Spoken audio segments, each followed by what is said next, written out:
been sold the idea that financial independence is all about some number on your account statement, or even worse, that you don't qualify because of where you started out. That's just not true.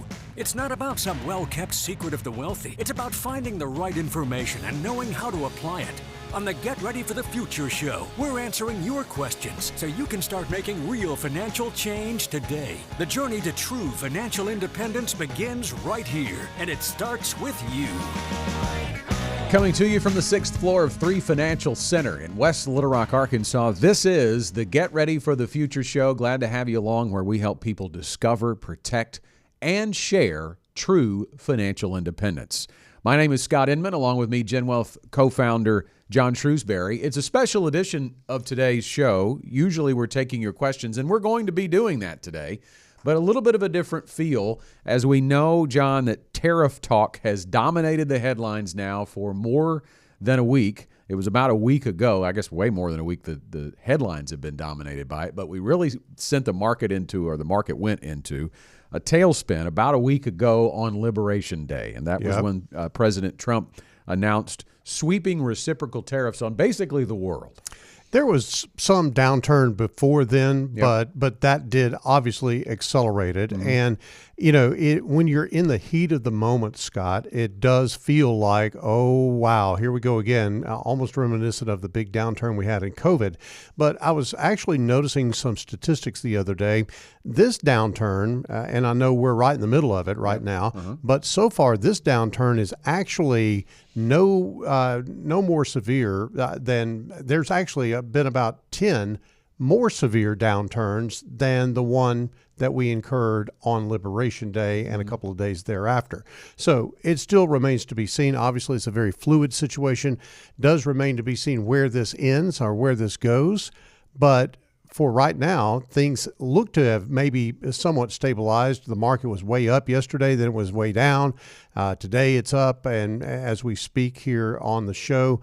So it's a kind of a day-to-day thing, and you never know what's going to come down the pike. Yeah, and whether it's creating uncertainty for you or even fear for you, that's the reason we want to dedicate today's Get Ready for the Future show to a discussion about that. And it's a clear discussion based on the data and the facts and not the feelings. And we are pleased to be joined by GenWealth's Chief Investment Officer, Andrew Beatty, on today's show to talk it over. And I want to tell our live audience, so you may be listening on the radio, that would be recorded. If you're listening on podcast, obviously it's recorded, but our live show is happening right now on Facebook and on YouTube, and we want you to be involved in the discussion. So if you want to send a question in while we're talking to Andrew, you can do that. Either just comment in the comments section if you're watching on Facebook, or just shoot us off an email. Go to show@getreadyforthefuture.com. Send it to show@getreadyforthefuture.com. We've got some folks monitoring that email inbox. So if you have something on your mind that you want to talk about, and it really doesn't have to be tariff related, it can be just general market or information or market question if you want. But we're going to dive in with Andrew, who we have here with us today. And thanks for joining us, Andrew. I know you got a busy day. We were just talking about it before we went on the air. Obviously, you're hopping because of everything that's going on in the world around the uncertainty and the market downturn. So we appreciate taking a few minutes out of your day for us today. Absolutely, guys. Happy to be here. Obviously, not what we want to be discussing, but something that's really important to our clients here. Okay, well, let's dive in. And when we talk about the perspective on the tariff, the tariff policy, or even the trade policy, I guess, overall, that President Trump is kind of in the middle of, I think the perspective is interesting here because, every president has used tariffs to some degree, but they have been historically pretty low. And now when you talk about what the Trump administration is doing, the new tariff proposals are significantly higher than really any of his predecessors and even his own previous administration. It's broader than those in 2017, I should say. So starting off here, off the top here, can you walk us through the scope of these new tariffs and how they differ from the previous round? Yeah, sure thing. So I think you hit the nail on the head there. In 2017, the tariffs from the first Trump administration were mostly levied against China. They were very targeted to very few specific industries and specific products there, steel and aluminum being two of the biggest ones and the most notable ones. But I think that the big word there that we need to focus on is, frankly, focused.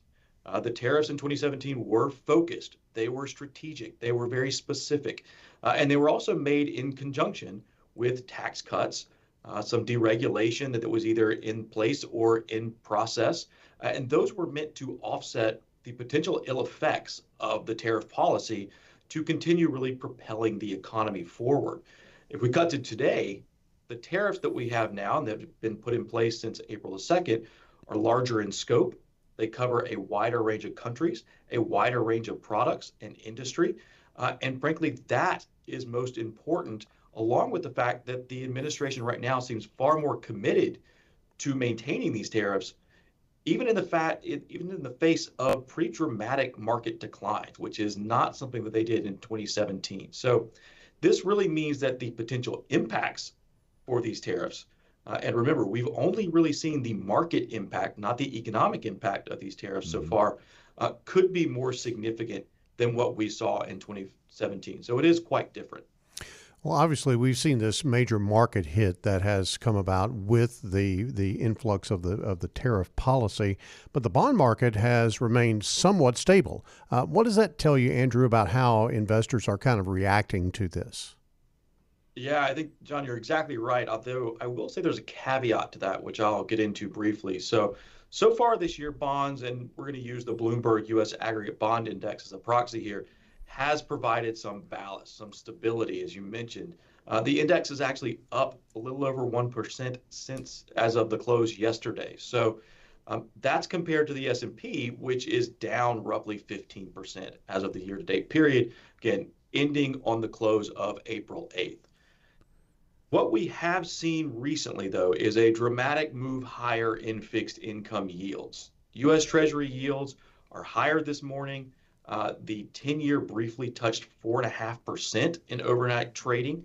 And over the past three sessions, again, this is from Friday, April 4th through the close on Tuesday, April 8th, the intermediate to longer term treasuries that we've seen have gone up by more than 50 basis points, or 0.5%. It may not seem like a lot, but in the kind of slow moving, stable bond market, that is an incredible move. Now, right now, we don't think there is a big concern there. There's a bit of a cross current in bond markets.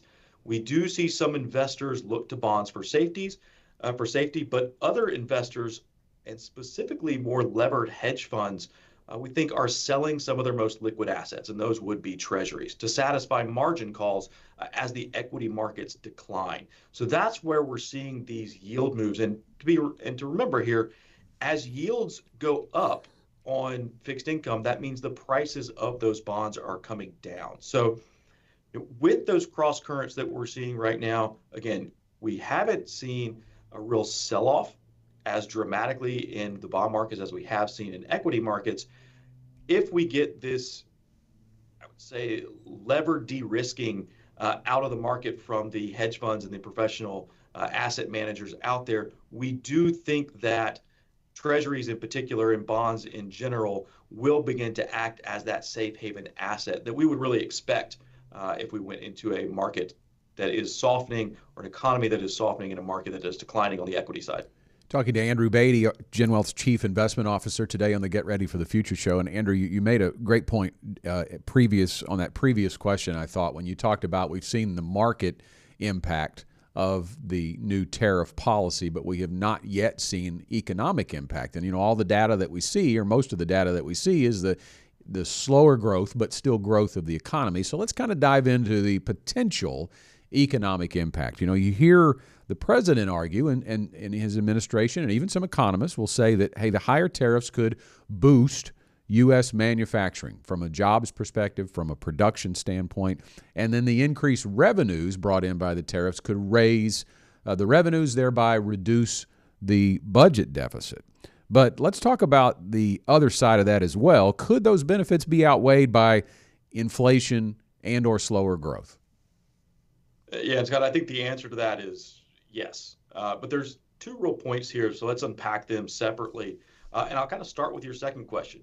Is it likely that higher tariffs could reduce the deficit? And that all really depends on, as you mentioned, the impact of the tariffs economically. And I'm going to quote every economics professor I've ever had, but If all other things are held equal, then higher tariffs would result in increased revenues and a decreasing deficit. However, all things are rarely held equal. And if the tariff results in a negative economic environment, that would likely offset the potential gains from increased tariff revenues. So it's not a given that the tariffs would have that desired effect. The manufacturing question is a bit more difficult. Could tariffs be set high enough to incentivize companies to move manufacturing back to the US? Conceivably, yes, but it takes years likely to increase the manufacturing capacity that would almost certainly increase the cost of manufacturing. It would almost certainly increase the cost of goods and services for consumers in the United States. So that's a big issue. The other issue here is, as we're thinking about this, this is one administration. The Trump administration is only in office for another 3.5 years. So as they are very committed to this, the next administration may not be. And so if a company has to deploy capital now in order to build out that manufacturing capacity, the environment may change in 3 to 3.5 years. So is that a good spend of capital for those companies if once those projects become online, they're in a different tariff environment and it's no longer advantageous to be in the US? I'm not saying that that's what's going to happen, but that's the calculus that's going through the executives' minds with all of these companies that could potentially move manufacturing back to the US. It's not as simple as tariffs are here, let's move manufacturing. There are a lot of other things that go into that decision. Let's talk about that inflationary thing. I know that LPL's chief economist compared the current tariff environment to the early days of the pandemic, supply and demand, the supply chain disruptions, things of that nature. Do you think we could see similar inflationary things erupt from this tariff episode that we're going through?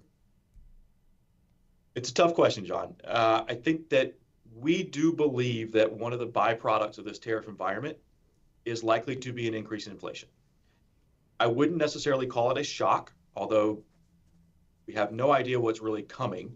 But as businesses, again, adjust to these new trade policies from the Trump administration, we expect shifts in the supply chain. That will probably increase the inflation risk. And although the causes of inflation would be different than the COVID supply disruptions, the effect on consumers is likely to be the same. Now, could that be eventually managed by consumers? Of course. If it's one step up in inflation, that's one thing that people would complain about. It would be noticeable, but eventually consumers would adjust. That's the argument that the White House is making. If, however, it is a sustained grind upwards in inflation, that's where you have real weight placed on the consumer. Andrew, I know that part of what you do on a daily basis is correspond with and analyze the portfolios of the companies that we employ into our clients' investment portfolios. What are you hearing from them? What are you seeing them do in terms of reaction to this? Are they changing up their allocation mixes? What's going on sort of under the hood of some of the portfolios that you are analyzing on a daily basis? Yeah, I think it's a great question. And we do talk to fund managers, some of the most sophisticated investors in the world, and they tend to be taking two different tacks, one of which is to de-risk, to go into more cash. We were talking to a fixed income manager earlier this morning who said that they have increased their cash allocation to take risk off the table. That has been one of the approaches. The other approach is the exact opposite. People are plowing into equities because they think that everything is on sale. Now, do we think that that is an appropriate way to react right now? Frankly, we don't. There is a higher probability that there will be a recession this year. So do we think that we've hit the bottom? I'm not sure. We're not in the mood or we're not in the habit of trying to time market bottoms. What we really want to do is to be able to maintain positions in the market with the expectation of volatility and then manage around that volatility. So we want to, again, it's time in the market rather than trying to time the market. And when investors try to time the market, even the most sophisticated investors, they tend to fall all over themselves. So it's not something that we really recommend, and we don't see from many of the fund managers that are out there.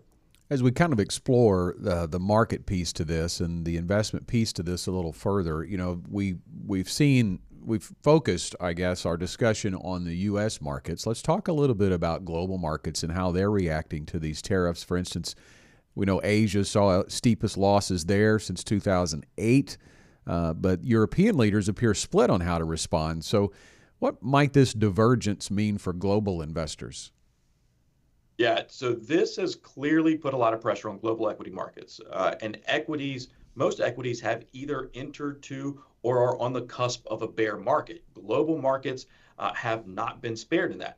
Now, they have been holding up better than U.S. equity markets, but they have also sold off by more than 10% over the last month as of the close on April 9th or April 8th. So what's important to remember here is that this pullback is being driven largely by uncertainty surrounding global policy, global growth, and specifically headline fears. We haven't seen, and we mentioned this earlier, any economic data that would indicate a full collapse of growth or a collapse of employment, et cetera. In fact, corporate earnings have yet to really sound the alarm as well. In fact, just this morning on April 9th, Walmart reaffirmed its first quarter sales guidance. That is in spite of the tariffs. So we haven't seen that effect on global markets, global earnings, global employment, et cetera. These are to be expected.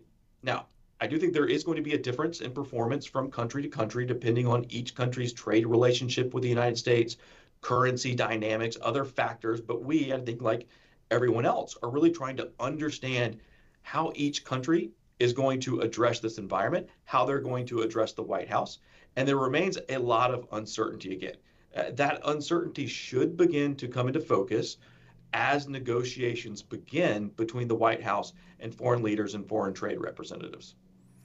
Andrew, before we let you go, I want to give you the opportunity just to speak directly to investors. I know you don't give investment advice to individual people, but if you're a long-term investor, how would you be looking at this situation in terms of all the volatility that we've got going on? Yeah, it's a really good question. And I know giving the advice to remain calm during a severe market downturn like we're in right now seems very out of touch or cliche, but the fact is that it's true. The market is reacting to a lot of headline risk, as we've mentioned, rather than fundamental weakness, which we just discussed. And investors should always look to make decisions based on data rather than headlines, on information rather than fear. The plan that you and your advisor have developed is not based on guesses. It's not based on what the expectation is for tariff negotiations, et cetera. It's not based on the news cycle. It's built around, again, addressing potential volatility, your long-term goals, your risk tolerance, and your income needs. That approach is consistent and should be consistent during rising markets and during declining markets. History really has indicated to us and has shown us that selling during market declines often leads to missing some of the biggest rebounding days in the market. So staying invested is what is very, very clear and very important to investors. I think one of the things that we've looked at is going back to 1990 through the end of 2024, missing just the one best day in the market in a year decreases your annualized return by more than 3%. If you miss two of the best days in the markets, that decreases your annualized return by nearly 6%. So remaining in the market is imperative. That doesn't mean we don't rebalance. It doesn't mean that we don't think about where things are headed. Maybe we build in a little bit more of a buffer. Maybe we take a bit more of a safe haven trade here and there. But the fact is, we shouldn't all run for the exits. And that's where the focusing on information, focusing on data really becomes paramount, especially during periods of volatility like this. I've always said that it's not a bear market that wrecks your chance at financial independence. It's selling things in a bear market when you shouldn't. And I think that's the mantra that we would just repeat this time, because everybody thinks this time it's different, and it really never is. Yeah, and the other saying that comes to mind is we always say it's about your economy, not the economy. It's important to have those discussions about where we are in the economic landscape, but certainly it really is just saying in another way, control what you can control. And I think that's what you're saying there, creating a plan, diversified investment strategy, all-weather plan that really expects times like these. And I think that's the biggest piece here for me. Andrew, again, we're going to let you go. I appreciate your time. We're so glad to have you as GenWealth Chief Investment Officer. I know I learned something just listening to your feedback today as we talk about the tariff talk that we may be sitting here next month when we have you on again and still talking about, because it's certainly going to dominate headlines. Absolutely, guys. Thanks so much for having me on today. Thanks, Andrew. Talk to you soon. So, what's an investor to do? Your investor is to talk to your advisor. That is the key thing here. Do not react emotionally. Act with facts. That's what Andrew says. That's what we've talked about for years, Scott, is that we are literally education driven. And if you understand things that are going on, you're going to make better decisions. If you don't understand what is going on, it's just natural human emotion to react.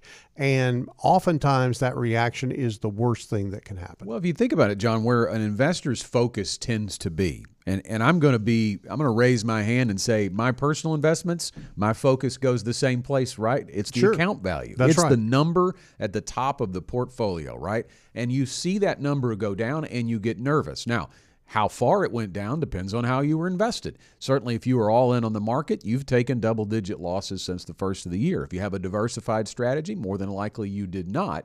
But still, the focus has to come off of that one number, everything that you've saved, especially as you get closer to and into retirement, and then the focus has to be on income. Now, what do we mean by that? Well, it means a plan for income should expect that overall account value to occasionally dip. Not as much as the overall market does, but it's not always going to go up. Let's go back to what I said just a few minutes ago. It's not a bear market that kills your chance at financial independence. It's selling things in a bear market. Yeah. So, okay, what's the antidote to that?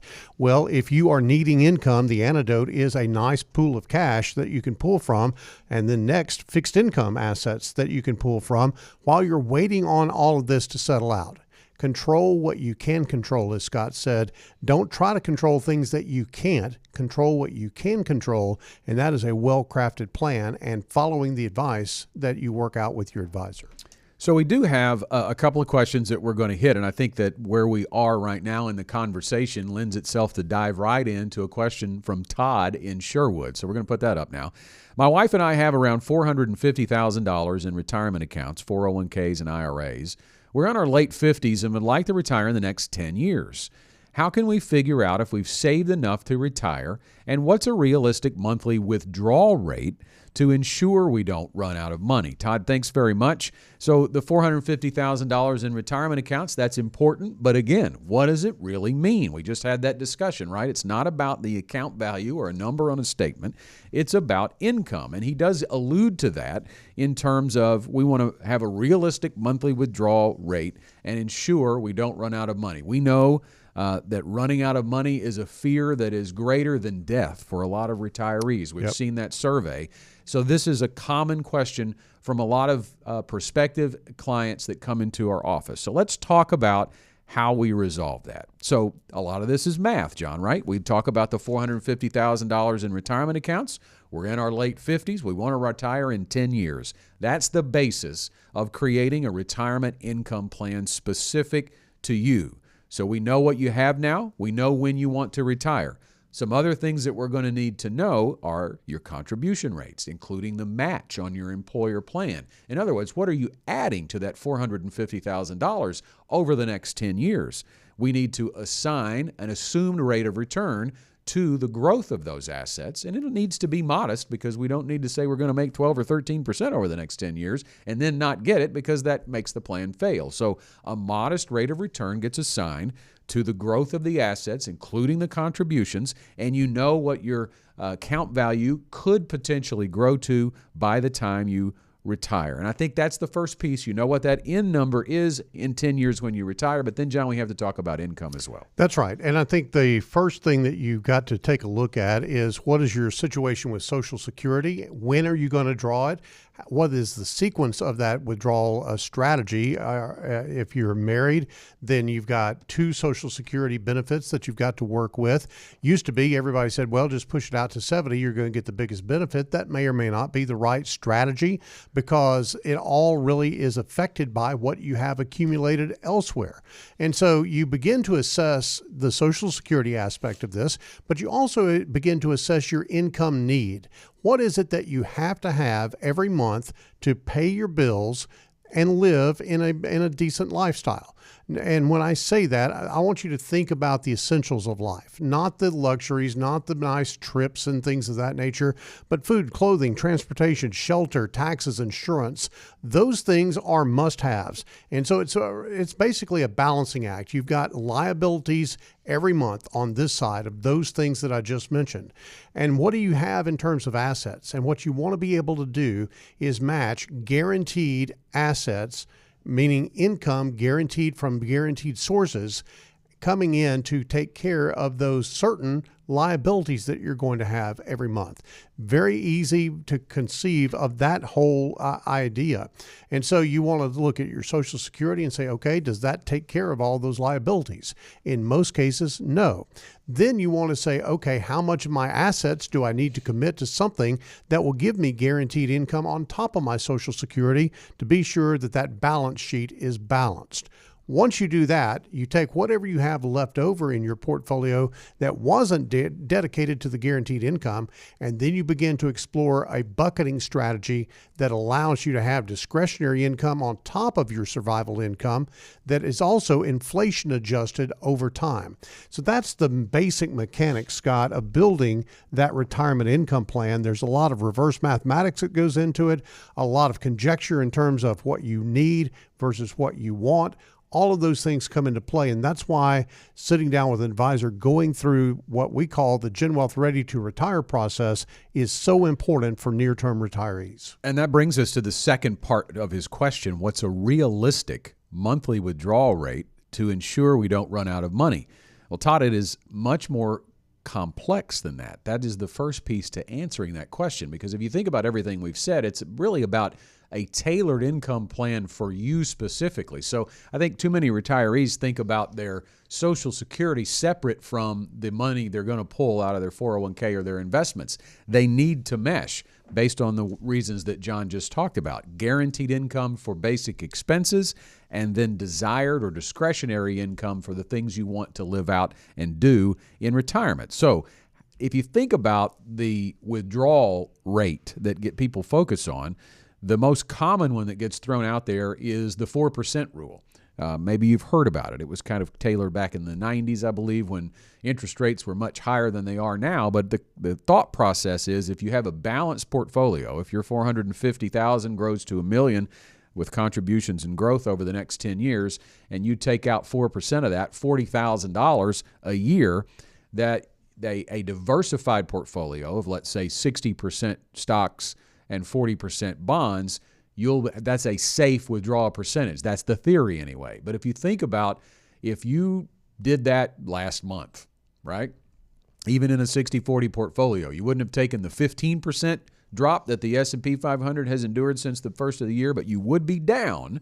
And if you are down over that first year, let's say 10%, which could happen in a diversified portfolio, has recently in the last 3 years, you are now faced with a decision. You have less money in your portfolio, so are you going to continue to take out the 4%, which would now give yourself a pay cut, or are you going to keep taking out the $40,000? You don't really want to give yourself a pay cut, so people are probably going to keep taking the 40, which you've now blown up the 4% rule and taken more than 4%. And if you have another bad year in the market, you see where I'm going with that. That is called sequence of return risk. So it is more than about a simple monthly withdrawal rate and more about an income plan tailored to you and an investment strategy that goes along with that, John. And we've got a graphic here that shows how the Ready to Retire process here at GenWealth, how we begin to construct that investment strategy? Yeah, that investment strategy basically is what we call a bucketing strategy. And that bucketing strategy really does lean on, as I was talking about earlier,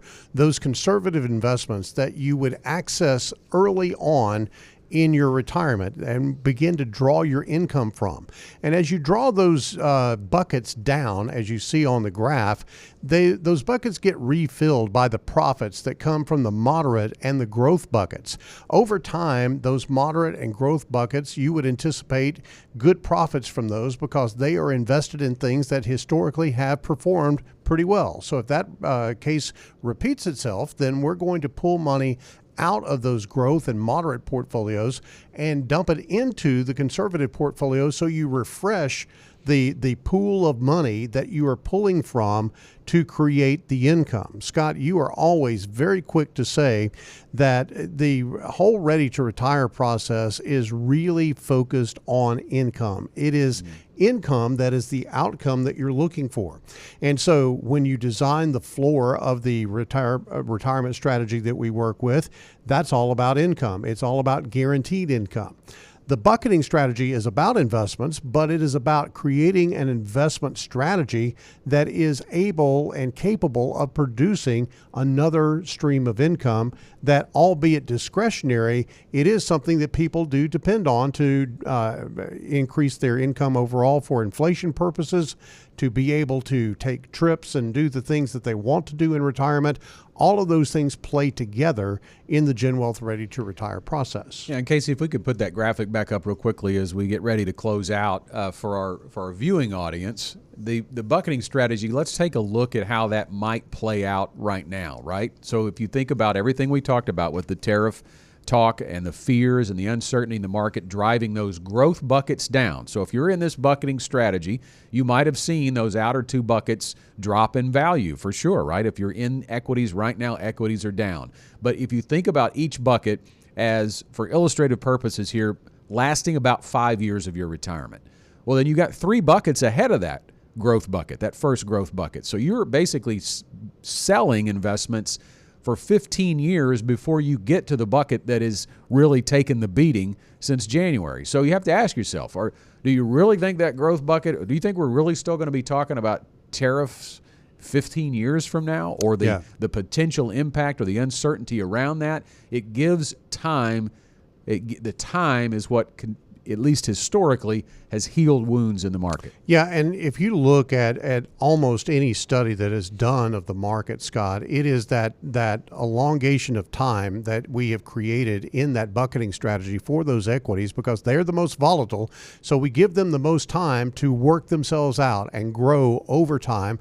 If we know for a fact that any time over 15 years in the market, there's always been a positive return as far as an overall growth strategy is concerned. And so we simply construct this to take what the market gives us and to leave what the market doesn't give us alone until it has time to heal itself. If you want to know more about the GenWealth Ready to Retire process and building an investment strategy and income plan specific to you so you can focus on your economy and not the economy in these uncertain times, just reach out to us. You can call us. You can call us at 866-653-PLAN. That's 866-653-7526, or you can email us. Just send it to show@getreadyforthefuture.com, and we'll walk you through the next steps. John, time for our final thoughts. Final thought for me is that if you are a woman and you are at all concerned about the economic environment, you want to go to Enrich. It is a special event that we've got coming up on April 26th at 9 a.m. at the Chenal Event Center. We've got a guest speaker who is an Olympic athlete, very entertaining, but we've got the team from GenWealth. We have several ladies who are investment advisors, and they're there to talk to you about how to build wealth. Wealth is something that everybody is concerned about. It is the threat against wealth that causes people to be concerned about the volatile market. Enrich is a great opportunity for you to learn Education is the basis of what we do here at GenWealth. You got a great opportunity to do that. You can go to getreadyforthefuture.com/academy to register for Enrich. Well, in the final seconds that we have left here on the Get Ready for the Future show, first of all, I want to thank GenWealth's Chief Investment Officer, Andrew Beatty, for joining us. A great discussion about the tariffs and the uncertainty around the economic impact that could be imposed there. But again, my final thought is to get a plan. When you focus on your economy and not the economy, times like this, the tumultuous nature of where we are and the uncertainty around it can be calmed because the plan is not emotional. The plan, you stick to it and you diversify with your investment strategy and you build for your financial independence. That is all the time we have for this week's show. A reminder, if you want to get in on the action and ask a question for next week's show, the easiest way to do it is call or text a question to us. 501-381-5228. That number will do either. Call or text us, and we'll see you next time. The GenWealth financial team is available to you 24/7 at info@getreadyforthefuture.com or call our offices at 866-653-PLAN. That's 866-653-7526. You should personally consult a financial advisor before making any investment, and no strategy can assure success. Securities offered through LPL Financial. Member FINRA SIPC. Investment advice offered through Independent Advisor Alliance. Independent Advisor Alliance and GenWealth Financial Advisors are separate entities from LPL Financial.